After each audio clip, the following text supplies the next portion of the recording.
Hello दोस्तों। Atomic structure के जो पिछले लेक्चर में हमने पढ़ा था, जो पिछला लेक्चर, उस एटॉमिक स्ट्रक्चर में हमने पढ़ लिया था कि एटम के अंदर इलेक्ट्रॉन, प्रोटॉन, न्यूट्रॉन का डिस्ट्रीब्यूशन किस तरह से रहता है। जो आपके इंपॉर्टेंट सब एटॉमिक पार्टिकल्स हैं, प्रोटॉन, न्यूट्रॉन और इलेक्ट्रॉन, उनके अलावा और कौन कौन से सब एटॉमिक पार्टिकल्स मिलते हैं, आइसोटोप्स क्या होते हैं, आइसोबार्स क्या होते हैं, इन सारी चीज़ों के बारे में हमने पढ़ लिया। समस्थानिक और समभारिकों के बारे में एक हमने परमाणु का मॉडल पढ़ लिया था। पहली थ्योरी थी डाल्टन का परमाणु सिद्धांत और दूसरा मॉडल था थॉमसन का। आज हम स्टार्ट करने वाले हैं रदरफोर्ड के परमाणु मॉडल से।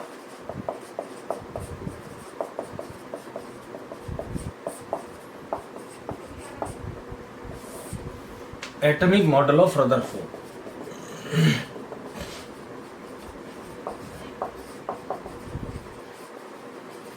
ये रदरफोर्ड वही व्यक्ति है जिसने नाभिक की खोज की थी।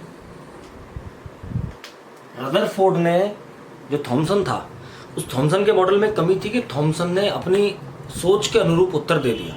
उसने सोचा कि ऐसा होता होगा कि पूरा परमाणु जो है वो धनावेशित गोला है, उसके अंदर जगह जगह इलेक्ट्रॉन वितरित है। जैसे मैंने उदाहरण बताया था आपको, तरबूज के अंदर होता है जो खाने वाला हिस्सा है वो धनावेशित है और उसके जो बीज हैं वो क्या है, ऋणावेशित इलेक्ट्रॉन है। जो रदरफोर्ड था उसने एक प्रयोग किया और उस प्रयोग के आधार पर, उस एक्सपेरिमेंट के जो रिजल्ट निकले थे उसके आधार पर उसने परमाणु की संरचना को समझाने का प्रयास किया। प्रयोग क्या था वो सुने आप। रदरफोर्ड ने एक पतली स्वर्ण पन्नी ली, गोल्ड फॉइल।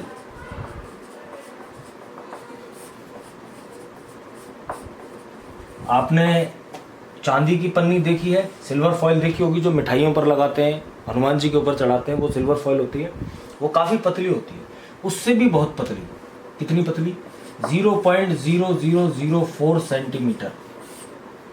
इतनी पतली स्वर्ण पन्नी ली और उस स्वर्ण पन्नी पर उसने बौछार की He2+ की।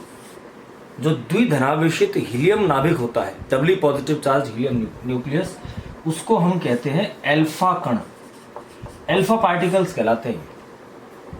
एक्सपेरिमेंट सेटअप बड़ा सिंपल है। उसने एक पतली सी गोल्ड फॉइल ली, थिकनेस उसकी लिखी हुई है आपके सामने, इतनी है। गोल्ड का यूज जो करता है रदरफोर्ड, वो इसलिए करता है क्योंकि सोना जो है उसकी जो मैलिएबिलिटी और डक्टिलिटी है, आघात वर्धनीयता और तन्यता, वो सबसे ज्यादा है।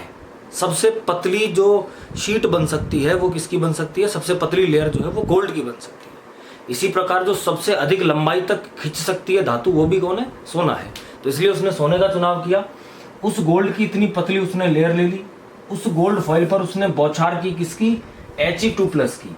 और ये द्विधनावेशित जो हीलियम है, ये क्या कहलाता है? अल्फा पार्टिकल कहलाता है। अल्फा पार्टिकल्स की बम्बार्डमेंट कर रहा है वो गोल्ड फॉइल पर। उसने एक लेड का चैम्बर था,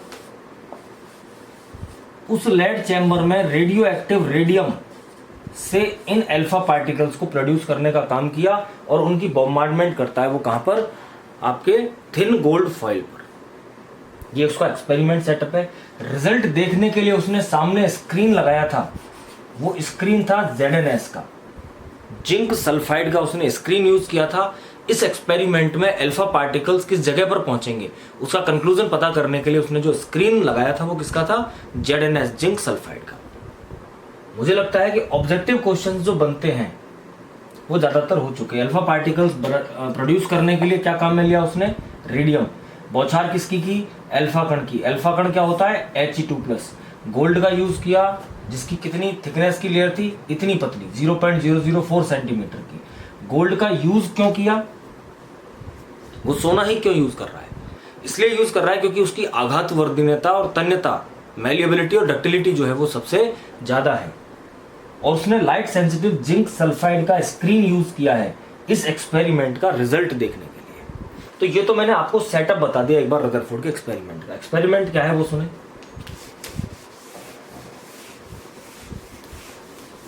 इस प्रयोग के द्वारा नाभिक की खोज हुई थी। परमाणु का केंद्रीय भाग नाभिक है, इसकी खोज इस प्रयोग के द्वारा हुई थी। उसने गोल्ड फॉइल ली थी। मैं गोल्ड फॉइल को परमाणु मान करके चित्र से समझाऊंगा आपको। ऐसे नहीं लिया उसने ऐसे सोने के जो परमाणु थे, उन सोने के परमाणुओं पर अल्फा पार्टिकल्स जा रहे हैं, यहां से जा रहे हैं इन पार्टिकल्स पर। और जब अल्फा पार्टिकल्स इनमें से गुजरते हैं तो ज्यादातर सीधे जाते हैं, इस डायरेक्शन में जा रहे हैं अल्फा पार्टिकल्स।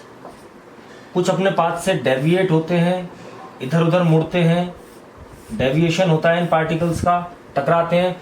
कुछ ऐसे होते हैं जो उल्टे भी लौट करके आ जाते हैं।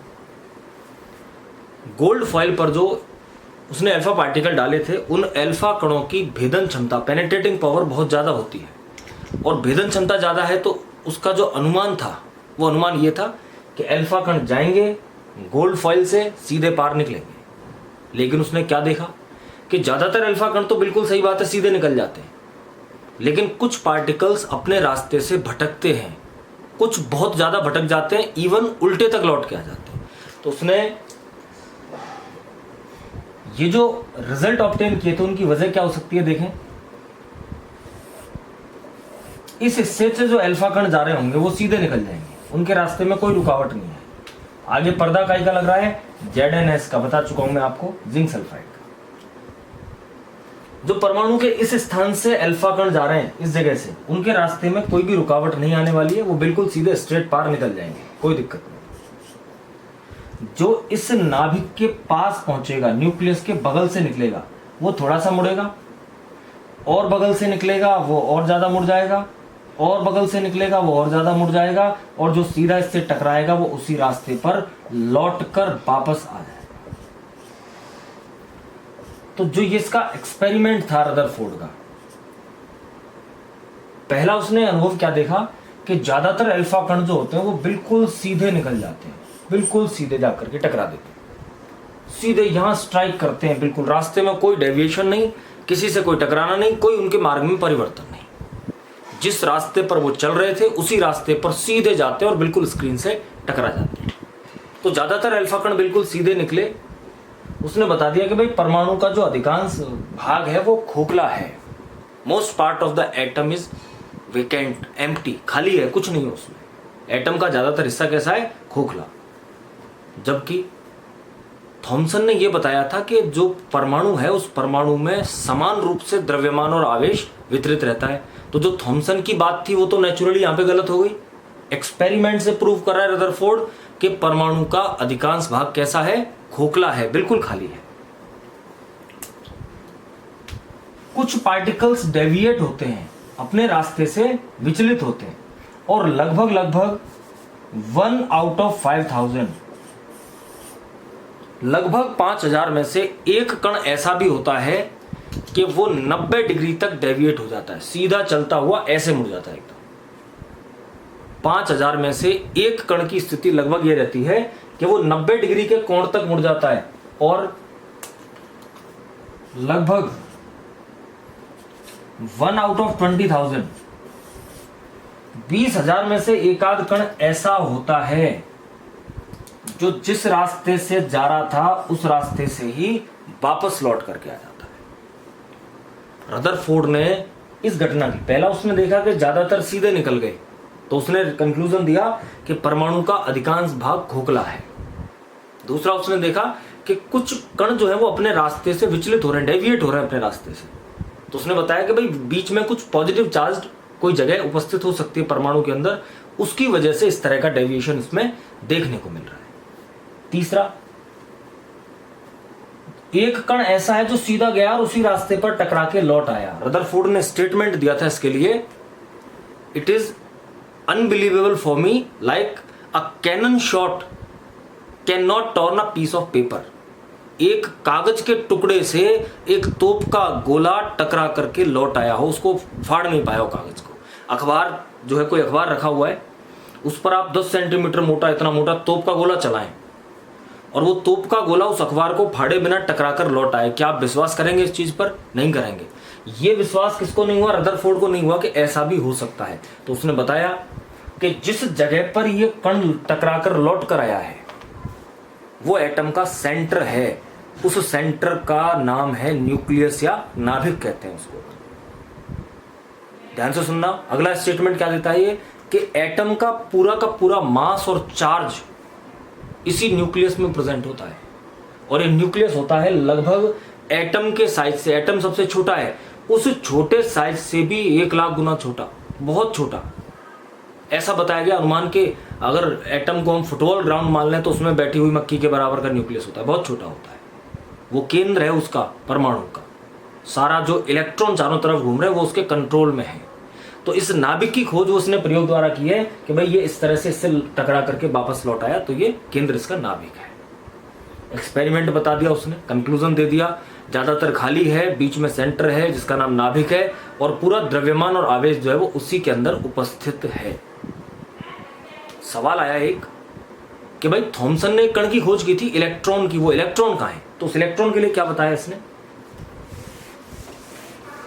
कि केंद्रीय भाग नाभिक है, उसके चारों तरफ इलेक्ट्रॉन चक्कर लगा रहे हैं। ये इलेक्ट्रॉन नाभिक के चारों तरफ ठीक उसी तरह चक्कर लगाते हैं जैसे जो ग्रह हैं, प्लैनेट्स, वो चक्कर लगाते हैं सन का। इसलिए इनका नाम ग्रहीय इलेक्ट्रॉन, प्लैनेटरी इलेक्ट्रॉन है।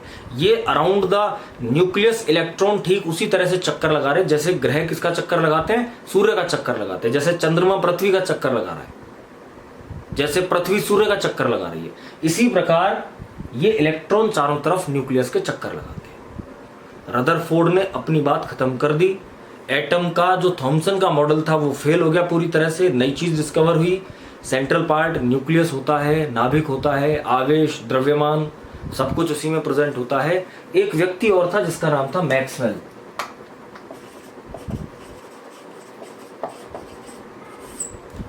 इस मैक्सवेल ने सारी बात सुन ली रदरफोर्ड की कि भाई ठीक है, बता दिया इसने सब कुछ, ऐसा होता है वैसा होता है फलाना ढिमका। मैक्सवेल ने छोटा सा लॉजिक लगाया कि भाई सपोज ये मौत का कुआं है, मेलों में आता है जो वो मौत का कुआं, और इसमें वो मोटरसाइकिल वाला जो है वो मोटरसाइकिल चला रहा है, ऐसे गोल गोल गोल गोल चक्कर लगा रहा है। यही तो बताया उसने इलेक्ट्रॉन के बारे में कि अराउंड द न्यूक्लियस चक्कर लगा रहे हैं। तो ये जो मोटरसाइकिल वाला है इस मौत के कुएं में चक्कर लगा रहा है, क्या ये इनफाइनाइट टाइम तक चक्कर लगा सकता है? लगातार 2 घंटे में, 4 घंटे में, 6 घंटे में कभी ना कभी जाकर के इसकी बाइक का फ्यूल खत्म होगा। बाइक का फ्यूल खत्म होगा, उस कंडीशन में क्या होगा, इसकी स्पीड स्लो होने लगेगी, और इसकी स्पीड स्लो होने लगेगी तो क्या होगा, या तो इसको नीचे उतरना पड़ेगा, नहीं तो ये फाइनली गिर जाएगा, नीचे गिर जाएगा अगर बाइक को नीचे नहीं लाएगा तो। कभी ना कभी तो ऑयल खत्म होगा, इसका आपका फ्यूल खत्म होगा। ये स्थिति मैक्सवेल ने रदरफोर्ड मॉडल में पूछनी चाहिए कि भाई इस न्यूक्लियस के अराउंड इलेक्ट्रॉन चक्कर लगा रहा है, आवेशित कण है, चार्ज पार्टिकल, जब ये घूमेगा तो घूमने पर इसकी एनर्जी कम होगी और धीरे धीरे फाइनली जो इलेक्ट्रॉन है वो कहां गिर जाएगा, न्यूक्लियस के अंदर गिर जाएगा। और इलेक्ट्रॉन न्यूक्लियस के अंदर गिरा तो एटॉमिक स्ट्रक्चर खत्म हो गई। तो ये आपका मैक्सवेल का जो क्वेश्चन था उसका आंसर रदरफोर्ड ने नहीं दिया, उसका आंसर देता है कौन, नील्स बोर। तो यहां पर मॉडल खत्म होता है अपना रदरफोर्ड का एटॉमिक मॉडल। अगला आता है बोर मॉडल।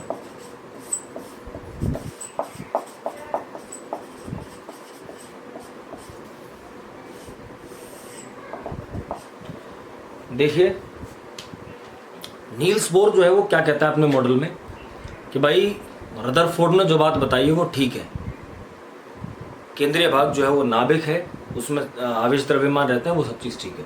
लेकिन जो इलेक्ट्रॉन की व्यवस्था उसने बताई, किसने, रदरफोर्ड ने, उस इलेक्ट्रॉन की व्यवस्था में थोड़ा सा करेक्शन कर रहा है। क्या कहता है कि ये न्यूक्लियस है, जब कोई इलेक्ट्रॉन इसके चारों तरफ चक्कर लगाता है, this electron is revolving around the nucleus, घूम रहा है, सपोज इस डायरेक्शन में घूम रहा है, चक्कर लगा रहा है इसके। तो इस चक्कर लगाते हुए इलेक्ट्रॉन पर 2 फोर्स होते हैं, 2 बल कार्य करते हैं। पहला जो इसके आवेश के कारण है, इलेक्ट्रॉन पर चार्ज क्या है, नेगेटिव, और न्यूक्लियस पर चार्ज क्या है, positive. Opposite charges attract each other. जो इसके आवेश की वजह से है पहला बल, जिसको हम कहते हैं अभिकेंद्रीय बल, मैं इधर लिख रहा हूं उसका नाम,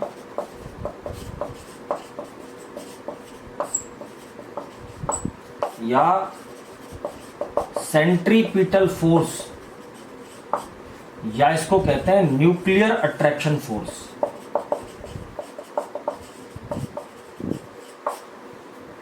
पहला force, around the nucleus electron चक्कर लगा रहा था। जो इलेक्ट्रॉन है उस पर नेगेटिव चार्ज है और जो न्यूक्लियस उस पर पॉजिटिव चार्ज है, तो अपोजिट चार्जेस डेफिनेटली एक दूसरे को अट्रैक्ट करने वाले हैं। ये जो अट्रैक्शन है, इस अट्रैक्शन को क्या कहा जाता है? अभिकेंद्रीय बल या सेंट्रीपिटल फोर्स या न्यूक्लियर अट्रैक्शन फोर्स। और दूसरा, आप सपोज करें आपने हाथ में एक रस्सी पकड़ी हुई है और उस रस्सी के किनारे पर पत्थर बांधा हुआ है, और आप उस रस्सी से बंधे हुए पत्थर को लटका करके और फिर घुमाना स्टार्ट करते हैं। जब वो पत्थर घूम रहा होता है, तो जब आप उस रस्सी को बाई चांस छोड़ देंगे बीच में, तो वो पत्थर कहाँ जाएगा? वो पत्थर निश्चित रूप से कहाँ जाएगा? बाहर की तरफ। रस्सी से पत्थर बांधकर उसको गोल गोल जोर से घुमाएं, हाथ से छूटने पर वो पत्थर बाहर जाएगा। उसका कारण, वृत्ताकार पथ में कोई भी वस्तु जब चक्कर लगा रही हो तो उसकी गति की दिशा जो होती है ना, वो इस बिंदु के लंबवत रहती है, इस तरफ। फिर यहां आ जाएगा तो इस तरफ, यहां आ जाएगा तो इस तरफ। इस पर बाहर की तरफ एक बल लगता है, एक फोर्स लगता है बाहर की तरफ, और उसकी वजह क्या है? उसकी वजह है इसका द्रव्यमान यानी कि मास और इसका वेग। इन दोनों की वजह से एक फोर्स लगता है जिसको हम क्या बोलते हैं?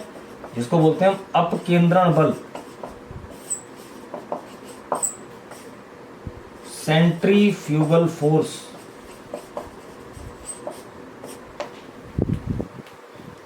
नाभिक के चारों तरफ इलेक्ट्रॉन चक्कर लगा रहा है। उस चक्कर लगाते हुए इलेक्ट्रॉन पर यहां पर दो फोर्स काम कर रहे हैं। एक न्यूक्लियस की तरफ अट्रैक्शन जो सेंट्रीपिटल फोर्स है, नाभिकीय आकर्षण, और दूसरा उसकी गति के कारण और उसके द्रव्यमान के कारण बाहर की तरफ वो इलेक्ट्रॉन भागना चाहता है, जिसको हम क्या बोल रहे हैं? अपकेंद्रण बल या सेंट्रीफ्यूगल फोर्स। दोस्तों, अगर ये जो दो फोर्स हैं, अगर ये वाला डोमिनेंट होगा तो न्यूक्लियस को अपने अंदर खींच लेगा, न्यूक्लियस इलेक्ट्रॉन को खींच लेगा, और अगर ये डोमिनेंट हुआ तो इलेक्ट्रॉन छोड़ करके भाग जाएगा। होता क्या है इसके अंदर? इस अभिकेंद्रीय सेंट्रीपिटल फोर्स की वैल्यू होती है ZE²/R², और इस अपकेंद्रण या सेंट्रीफ्यूगल फोर्स की वैल्यू क्या होती है? mv²/R। नाभिक के चारों तरफ इस सर्कुलर पाथ में, वृत्ताकार पथ में चक्कर लगाते हुए इलेक्ट्रॉन के लिए सदैव अपकेंद्रण बल का मान अभिकेंद्रीय बल के बराबर होता है। जितना अंदर की तरफ आकर्षण है उतना ही बाहर की तरफ बल लग रहा है। तो अंदर की तरफ का बल और बाहर की तरफ का बल अगर बराबर हैं, तो ये दोनों बल एक दूसरे को बैलेंस कर देंगे। रिजल्ट, ना तो इलेक्ट्रॉन अंदर जाएगा ना इलेक्ट्रॉन बाहर जाएगा, ये इसी पथ में चक्कर लगाता रहेगा। और इसी पथ में चक्कर जब लगाएगा तो उस स्थिति में क्या होने वाला है? उस स्थिति में इसके अभिकेंद्रीय बल यानी ZE²/R² का मान किसके बराबर होगा? mv²/R के बराबर। जो मैक्सवेल ने रदरफोर्ड से पूछा था, उस क्वेश्चन का आंसर दे दिया किसने? बोर ने, कि इलेक्ट्रॉन नाभिक के चारों तरफ चक्कर लगाते हुए गिरता क्यों नहीं है? दो बल काम करते हैं, अपोजिट है दोनों फोर्स, एक अंदर खींच रहा है, एक बाहर की तरफ धक्का लगा रहा है, तो उस स्थिति में ये बैलेंस फोर्स रहेंगे यहां पर। तो ये इलेक्ट्रॉन ना तो अंदर गिरेगा ना बाहर जाएगा, ये लगातार चक्कर लगाता रहेगा। फर्स्ट पॉइंट बोर मॉडल का। दूसरी चीज, मैं इन पॉइंट्स को नोट करता जा रहा हूं साइड में। पहली चीज हमें यह पता चली कि बोर के अनुसार न्यूक्लियर अट्रैक्शन ZE²/R² की वैल्यू सेंट्रीफ्यूगल फोर्स mv²/R के बराबर रहती है। दूसरा पॉइंट सुने, एक सवाल था बोर से, आप भी करें, कि भाई ये बता रहा है बोर तू कि नाभिक के चारों तरफ इलेक्ट्रॉन चक्कर लगा रहा है। लगाने दो, लगाना भी चाहिए, लेकिन ये इलेक्ट्रॉन के चक्कर लगाने का जो रास्ता है, वो रास्ता यहां होगा या फिर इस जगह पर होगा या फिर इस जगह पर होगा? वो सर्कुलर पाथ, वो वृत्ताकार पथ कौन सा होगा जिस पर इलेक्ट्रॉन चक्कर लगाएगा? तो उसके लिए क्या बताया बोर ने? बोर ये कहता है कि इलेक्ट्रॉन केवल उस सर्कुलर पाथ में, उस वृत्ताकार पथ में चक्कर लगाएगा, जिसके लिए कोणीय संवेग होता है एंगुलर मोमेंटम।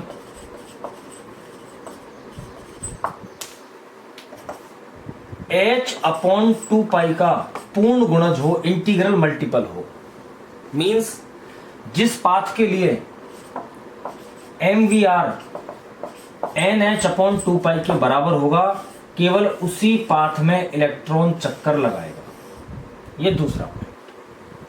वृत्ताकार पथ में चक्कर लगाएगा, वृत्ताकार पथ में चक्कर लगा रहा है, इसलिए इलेक्ट्रॉन की स्थिति जो है वो ये रहती है कि ना तो वो गिरता है और ना ही बाहर भागता है। दूसरा, जो वृत्ताकार पथ होगा वो पथ निश्चित रूप से वो होगा जहां कोणीय संवेग mvr मास इनटू वेलोसिटी, द्रव्यमान गुणा वेग होता है संवेग, मोमेंटम, और उसमें रेडियस और ले लिया तो क्या बन गया ये कोणीय संवेग, एंगुलर मोमेंटम, जिसमें ये एंगुलर मोमेंटम mvr किसका h/2π का पूर्ण गुणज हो, यानी nh/2π के बराबर हो, उसके अंदर चक्कर लगाएगा। यहां जो n है ये मुख्य क्वांटम संख्या है। पहले कोश का कोणीय संवेग पूछा जाए आपसे तो 1 n की जगह 1 रख दो, h/2π हो गया पहले का। दूसरे कोश का पूछा जाए तो 2h/2π, 2 से 2 कट के h/π। तीसरे कोश का पूछा जाए तो 3h/2π। तो यहाँ पे n जो है वो कोश की संख्या है, पहले कोश के लिए 1, दूसरे के लिए 2, तीसरे के लिए 3। जो 4 क्वांटम संख्याएं होती हैं, क्वांटम नंबर्स, उनमें भी पहला जो क्वांटम नंबर है, प्रिंसिपल क्वांटम नंबर, उसको फाइंड कौन किया? बोर ने फाइंड किया था उसको। तो बोर मॉडल की दूसरा पॉइंट आ गया अपने पास, इलेक्ट्रॉन केवल उस वृत्ताकार पथ में चक्कर लगाएगा जो mvr, एंगुलर मोमेंटम mvr, जिसके लिए h/2π का पूर्ण गुणज हो। mvr का मान क्या हो? nh/2π। या n कोश की संख्या है, पहले के लिए 1, दूसरे के लिए 2, तीसरे के लिए 3। तीसरी बात सुने, तीसरी बात ये कि जब कोई electron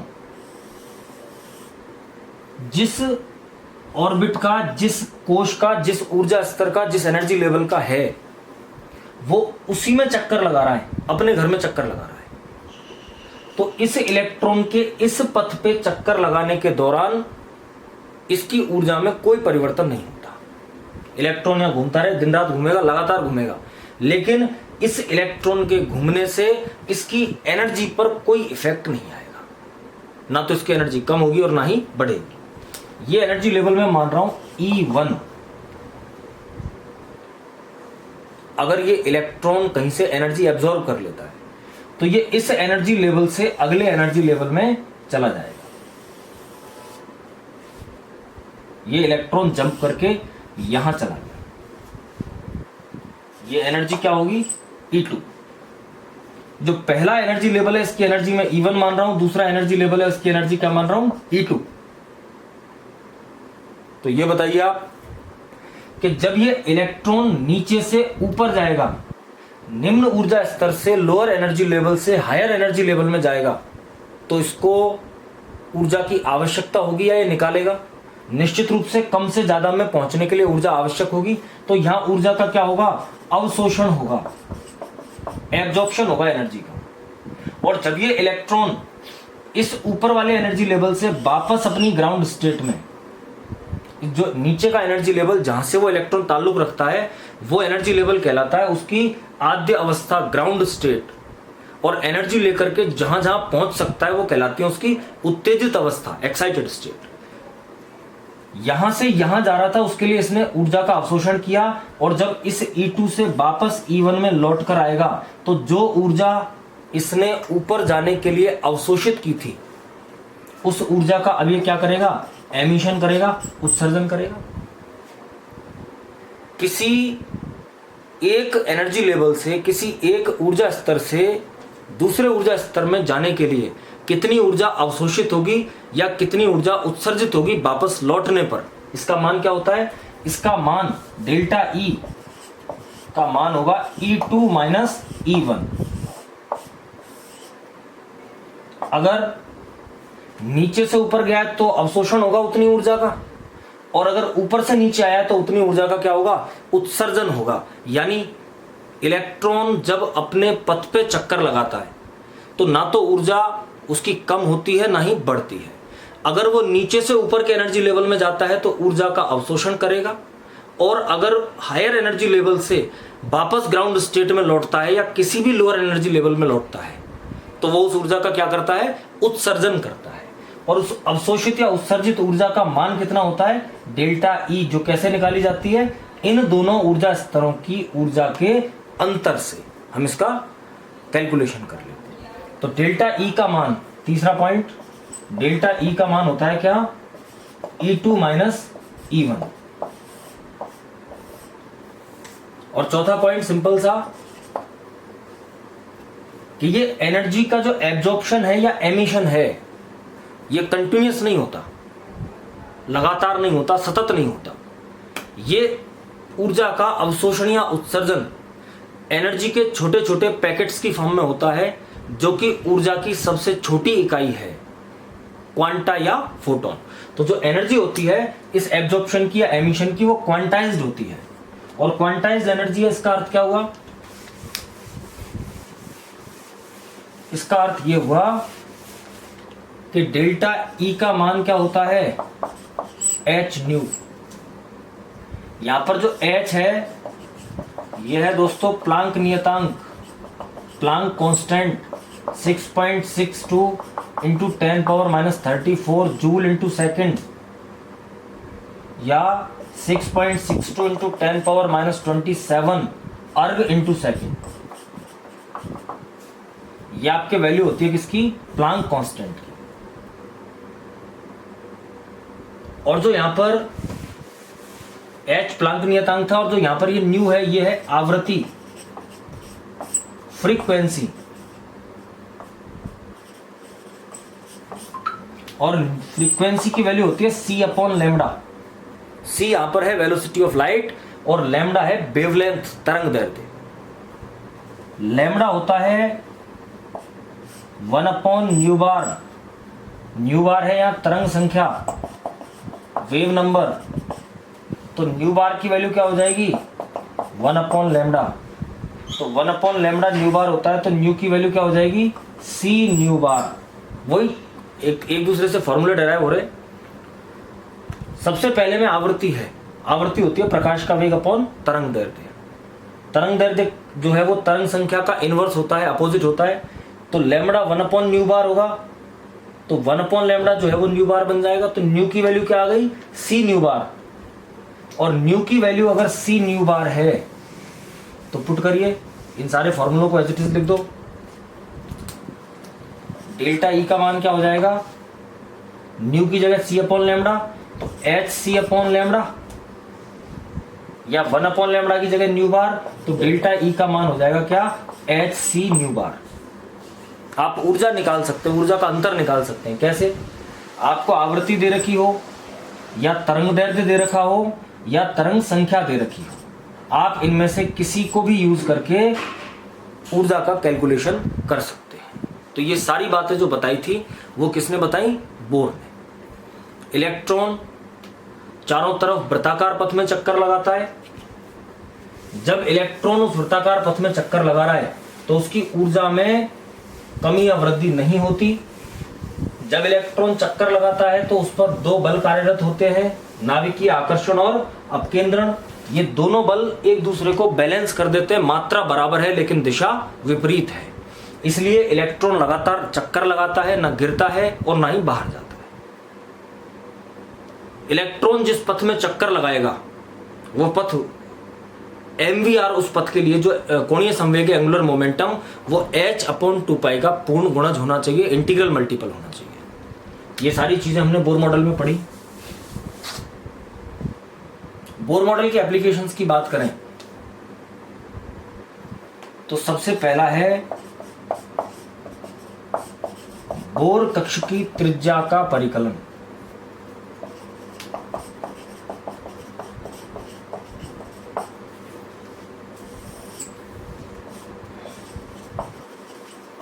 calculation of radius of bourse orbit.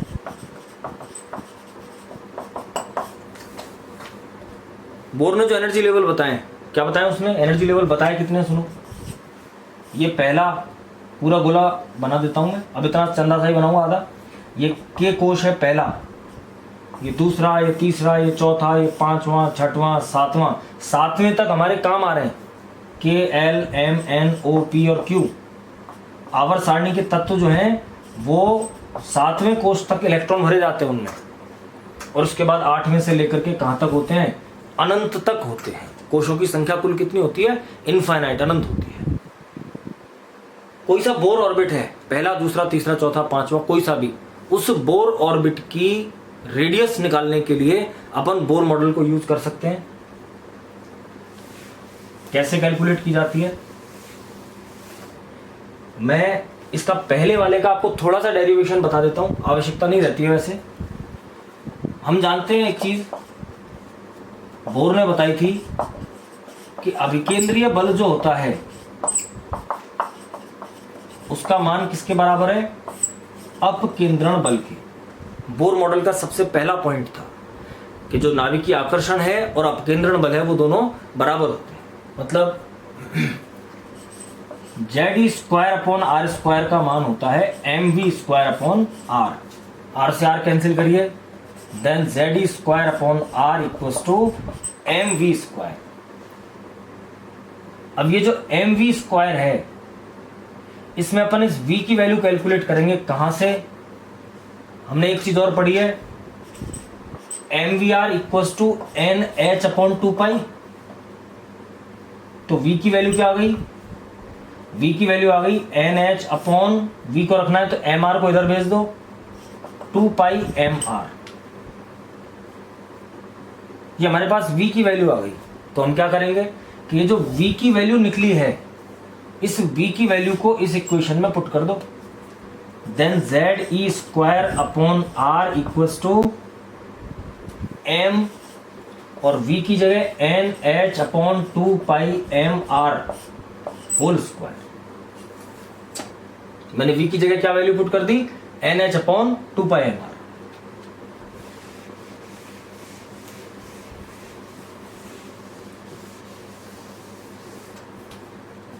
हमारे पास v जो जेड स्क्वायर अपॉन आर की वैल्यू आई है वो आई है M N square H square upon 2 का स्क्वायर हुआ 4 pi square M square and R square. ये मैंने ब्रैकेट ओपन कर लिया, सबका स्क्वायर कर दिया इनका, कुछ कैंसिल हो रहा है, आर से आर स्क्वायर कैंसिल हो गया, एनीथिंग एल्स नहीं। हमें वैल्यू चाहिए आर की, तो आर की वैल्यू क्या आएगी,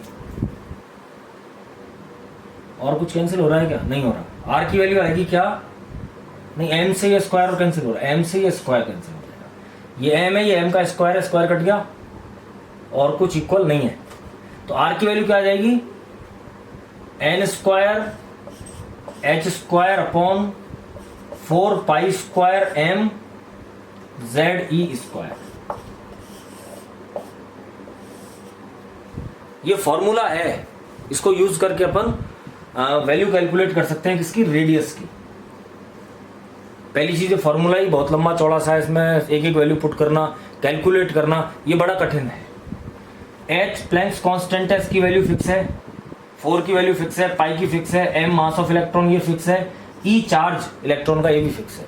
दो चीजें चेंज हो सकती हैं केवल, एक तो एन जो कोश है वो पहला है, दूसरा है, तीसरा है, चौथा है, कौन सा है, इसके हिसाब से एन चेंज होगा, और एक जेड हाइड्रोजन का 1, हीलियम का 2, परमाणु क्रमांक, एटॉमिक नंबर, ये दो चीजें वेरिएबल हैं, बाकी ये पूरा का पूरा एज इट इज है। तो इसकी जो वैल्यू निकल करके आती है इन सब की वैल्यू पुट कर देते हैं अपन, किस किस की, H square 4 pi square M E square, इन सब की। तो वैल्यू पुट करने पर आता है R equals to 0.529 into N square over Z, और एक इसमें एंगस्ट्रॉम। इन सब की वैल्यू पुट करने पर ऊपर बचता है एन स्क्वायर और नीचे बचता है Z. It means radius is directly proportional to N square. Number of shell कोश बढ़ता जाएगा तो त्रिज्या बढ़ती जाएगी, रेडियस बढ़ती जाएगी। पहले कोश की त्रिज्या कम होगी, उससे ज्यादा दूसरे की, उससे ज्यादा तीसरे की, उससे ज्यादा चौथे की। तो जैसे जैसे शेल बढ़ेगा वैसे वैसे रेडियस बढ़ेगी। अंडरस्टूड है। और दूसरा, R is inversely proportional to Z। Nuclear charge अगर बढ़ेगा, जो नाभिक है उसका आवेश अगर बढ़ेगा, तो वो नाभिक इलेक्ट्रॉनों को अपनी तरफ खींचेगा, जिससे त्रिज्या के मान में क्या होगी, कमी होगी। ये स्थिति बनती है। ये जो छोटी सी चीज आपको दिख रही है, ये आरपीएससी स्कूल लेक्चरशिप में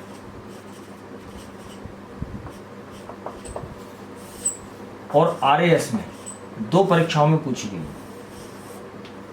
ये छोटी सी चीज कि बोर ऑर्बिट का रेडियस जो होता है वो नंबर ऑफ शेल के डायरेक्टली प्रोपोर्शनल होता है और न्यूक्लियर चार्ज के इनवर्सली प्रोपोर्शनल होता है। तो ये हमारे पास रेडियस निकालने के लिए एक फॉर्मूला आ गया, ये वाला। अगर हमसे पूछी जाए कि भाई हाइड्रोजन के पहले कोश की त्रिज्या बताओ, तो हाइड्रोजन का परमाणु क्रमांक 1 और कोश भी 1, तो 1/1। हाइड्रोजन का दूसरा कोश है तो Z तो 1 हो जाएगा परमाणु क्रमांक, लेकिन N कितना हो जाएगा, 2। तीसरा है तो 3। या फिर हीलियम के दूसरे कोश की आपसे त्रिज्या पूछी जाए, तो हीलियम का परमाणु क्रमांक कितना आएगा, 2, और कोश कौन सा है, दूसरा, तीसरा, चौथा, जो भी है।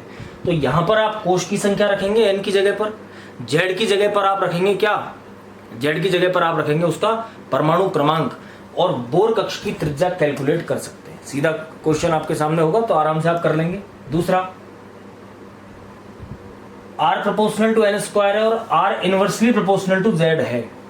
इस हिसाब से अगर 2 अलग अलग परमाणुओं के लिए R1/R2 कैलकुलेट करवाए, तो N1² आएगा, N के समानुपाती होता है, इंटू Z2/Z1 आएगा, क्योंकि परमाणु क्रमांक क्या होता है, व्युत क्रमानुपाती होता है। ये स्थिति बनती है। तो ये क्वेश्चन, ये वाला फॉर्मूला किस कंडीशन में काम में आएगा, क्वेश्चन आपसे पूछा जाए कि हाइड्रोजन का तो तीसरा कोश है और हीलियम का चौथा कोश है, तो उनकी जो त्रिज्याएं हैं उनके अनुपात ज्ञात कीजिए। तो आप हाइड्रोजन का परमाणु क्रमांक, हीलियम का परमाणु क्रमांक रख देंगे, हाइड्रोजन का कोश, हीलियम का कोश, N1² इंटू Z2/Z1, क्योंकि कोश की संख्या के त्रिज्या समानुपाती है और जो नाभिकीय आवेश है उसके व्युत क्रमानुपाती है।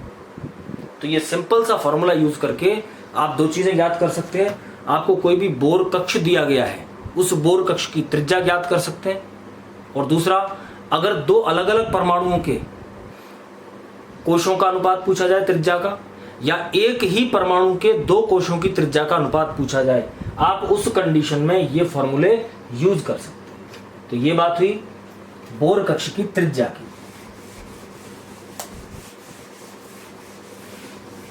इसके बाद बात करते हैं बोर कक्ष में इलेक्ट्रॉन का वेग।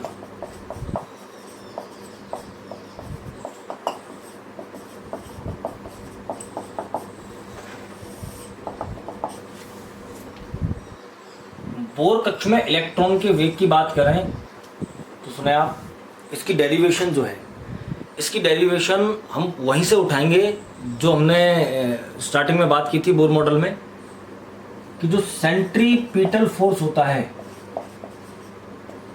अभिकेंद्रीय बल, सेंट्रीपिटल फोर्स,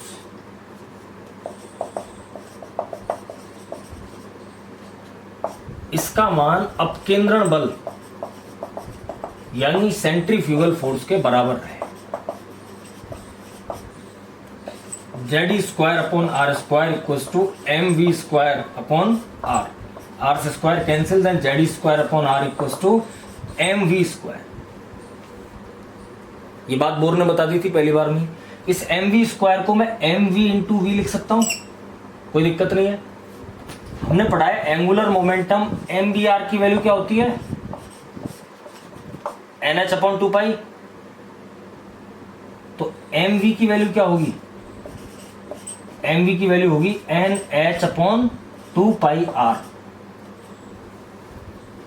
अब ये mv की वैल्यू जो आई है इसको उठा करके यहां रखते हैं, यहां इसकी वैल्यू को रखेंगे तो Z E square upon R equals to M V की जगह क्या रखा, N H upon 2 pi R into V. यहां पर जो कैंसिल हो रहा है वो आर से आर कैंसिल हो रहा है, और आर से आर कैंसिल होने के बाद वी की वैल्यू क्या बचती है, वी की वैल्यू बचती है 2 पाई Z E square upon N H.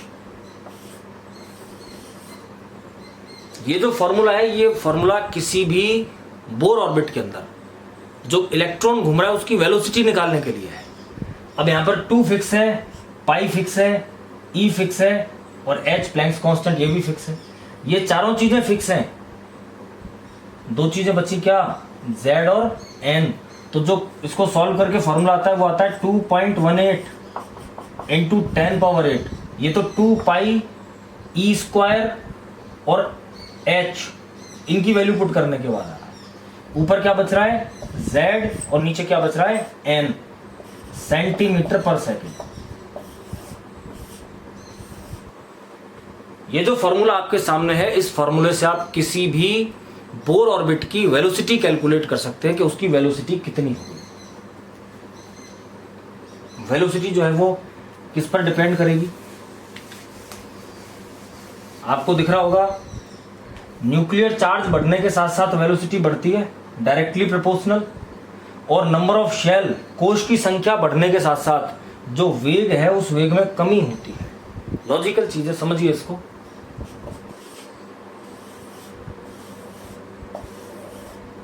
ये 3 इलेक्ट्रॉन चक्कर लगा रहे हैं, बताइए इनमें से न्यूक्लियस का चार्ज किस पर सबसे ज्यादा होगा, जिसके लिए n की वैल्यू सबसे कम है, इस पर। सबके पास सबसे पास न्यूक्लियस के इलेक्ट्रॉन पड़ रहा है, तो इलेक्ट्रॉन को सबसे ज्यादा न्यूक्लियस जो खींचेगा वो इसको खींचेगा, दूसरे नंबर पे इसको, और तीसरे नंबर पे इसको, सबसे ज्यादा जोर से इसको खींचेगा। तो जो नाभिकीय आकर्षण लग रहा है, उस नाभिकीय आकर्षण को बैलेंस करने के लिए सबसे तेज किसको भागना पड़ेगा, इस पास वाले को भागना पड़ेगा।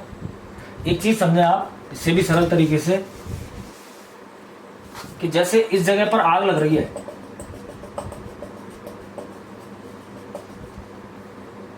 और कुछ लोग इस आग के चक्कर लगा रहे हैं, परिक्रमा लगा रहे हैं। यहां पे एक व्यक्ति तो यहां परिक्रमा लगा रहा है और दूसरा व्यक्ति यहां परिक्रमा लगा रहा है, और एक यहां लगा रहा है बिल्कुल पास में। तो आप सोचकर बताइए कि इनमें से सबसे तेज किसको चलना पड़ेगा। सबसे तेज तेज ये भगेगा, गर्मी लगेगी, सबसे ज्यादा स्पीड इसकी होगी, क्योंकि ये सबसे ज्यादा पास में, इसको आग जो है वो सबसे ज्यादा लपट लग रही होगी, गर्मी लग रही होगी, सबसे तेज ये चलेगा। उससे धीमा ये चलेगा और सबसे धीमा ये चलेगा, इस तक गर्मी पहुंच नहीं रही तो ये आराम आराम से चलेगा। यही स्थिति न्यूक्लियस के चारों तरफ चक्कर लगाते हुए इलेक्ट्रॉन्स की रहती है। जो इलेक्ट्रॉन न्यूक्लियस के जितना पास होता है उसकी वेलोसिटी उतनी ही ज्यादा है, न्यूक्लियर अट्रैक्शन के अगेंस्ट उसे उतना ही ज्यादा अपनी वेलोसिटी चाहिए, जिससे अभिकेंद्रीय और अपकेंद्रण बल को वो बैलेंस रख सके। इस पर आकर्षण ज्यादा है, अगर इसने अपनी गति तेज करके अपना अपकेंद्रण बल नहीं बढ़ाया तो नाभिकीय आकर्षण इसको अपने अंदर खींच सकता है। तो नाभिक के जितना पास इलेक्ट्रॉन होगा उसका वेग उतना ही ज्यादा होता है। V directly proportional to Z है, V inversely proportional to N है। परमाणु क्रमांक बढ़ने के साथ साथ, यानी कि नाभिकीय आवेश बढ़ने के साथ साथ वेग में क्या होती है, वृद्धि होती है। और कोशों की संख्या बढ़ने के साथ साथ, कोशों की संख्या बढ़ने के साथ साथ वेग में क्या होती है, कमी होती है। जितना दूर होता जाएगा उतना ही वेग कम होता जाएगा, जितना पास होगा उतना ही वेग अधिक होगा, और नाभिकीय आवेश जितना बढ़ेगा वेग में उतनी ही क्या होगी, वृद्धि। इस फॉर्मूले से आप डायरेक्ट देख सकते हैं। अगर दो अलग अलग परमाणुओं के अलग अलग कोशों में इलेक्ट्रॉनों के वेगों की तुलना करनी हो, या एक ही परमाणु के दो कोशों में इलेक्ट्रॉन के वेगों की तुलना करनी हो, V1 upon V2 Z1 upon Z2 आएगा directly proportional into N2 upon N। ये जो फॉर्मूला है इससे पहले मैंने रेडियस के लिए लिखा था एक r1/r2 equals to n1 square upon n2 square into z2/z1। ये दोनों बेहद इंपॉर्टेंट फॉर्मूले हैं। और किस तरह के क्वेश्चंस के लिए? क्वेश्चन आपके सामने क्या आता है कि हाइड्रोजन के तीसरे कोष और Li2+ के पहले कोष, इनकी त्रिज्याओं का अनुपात बताइए। तो त्रिज्याओं का अनुपात बताने के लिए आप दोनों के कोष ले लेंगे n1 n2 और उनके परमाणु क्रमांक ले लेंगे z1 z2। आप उनकी त्रिज्याओं के अनुपात निकाल सकते हैं। वेगों की तुलना करवाई जाए तो z1 z2 में उनके परमाणु क्रमांक ले लीजिए, n1 n2 में उनके कोषों की संख्या ले लीजिए, वेगों का भी क्या ज्ञात हो जाएगा? अनुपात। और अगर सिंगल केस में आपसे वेग पूछा जाए तो ये फॉर्मूला है, और अगर त्रिज्या पूछी जाए तो 0.529 इंटू n²/z। इस फॉर्मूले से आप क्या निकाल सकते हैं? त्रिज्या। तो आज की इस क्लास में हमने एक तो पढ़ा रदरफोर्ड का एटॉमिक मॉडल। रदरफोर्ड ने परमाणु की संरचना के बारे में क्या बताया, नाभिक की खोज कैसे हुई और रदरफोर्ड मॉडल फेल कैसे हुआ। उसके बाद बोर मॉडल जो काफी इंपॉर्टेंट है, इसमें हमने सबसे पहले बोर मॉडल के कॉन्सेप्ट्स पढ़ लिए कि बोर ने क्या क्या चीजें बताई थी, और उस बोर मॉडल के आधार पर अलग अलग परमाणुओं के कोषों की त्रिज्याओं की तुलना करना, उनके वेगों की तुलना करना, या त्रिज्या या वेग को ज्ञात करना और उसकी डेरिवेशन वो पढ़ी। अब जो अगला हमारा लेक्चर होगा इसका एटॉमिक स्ट्रक्चर का, परमाणु संरचना का, उसमें मैं इलेक्ट्रॉन की एनर्जी से स्टार्ट करूंगा, और जो आपके इन क्लासिक मॉडल्स के बाद जो मॉडर्न कॉन्सेप्ट आए हैं परमाणु सिद्धांत के, उन सभी के बारे में हम चर्चा नेक्स्ट वीडियो में करेंगे। Thank you.